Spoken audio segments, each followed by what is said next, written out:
Bonjour professeur Choron, Daniel nous écrit de Paris. J'ai 45 ans, mon activité sexuelle a été jusqu'à très récemment sans faille. J'ai la chance d'avoir des fantasmes. Le fait nouveau, la redécouverte d'un corps d'adolescente et pour la première fois de ma vie, je connais des problèmes sexuels. Éjaculation rapide, impossibilité de bisser, bref, l'envie et pas les possibilités. Un ami m'a conseillé une cure de ginseng affirmant que sur lui l'effet est formidable. Pensez-vous que je devrais toute ma vie consommer du ginseng pour continuer à être aussi performant? Et dans ce cas, peut-il y avoir des problèmes d'accoutumance ou de toxicité? Merci de me répondre, professeur Choron. Alors tout le monde va y passer dans la maison, hein.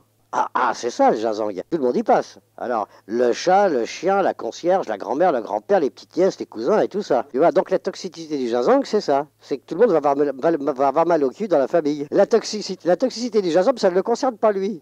En tant qu'intéressé, il peut se taper des tisanes de ginseng, des purées de ginseng, des quenelles de ginseng, du ginseng au chocolat, du ginseng dans le café au lait. Tous les effets toxiques, c'est pour les autres. La bite de monsieur va les écorcher vifs. Ils vont tous avoir le cul en sang, ou le cul en fleurs.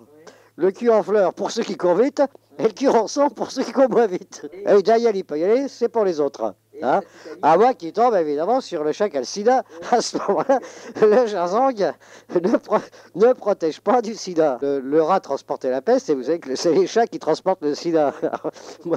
Alors, et c'est vachement dur de ne pas enculer un chat quand on marche au ginseng. Parce que vous avez déjà vu les chats, ils marchent toujours la queue en l'air et on voit leur petit trou du cul rose, tu vois.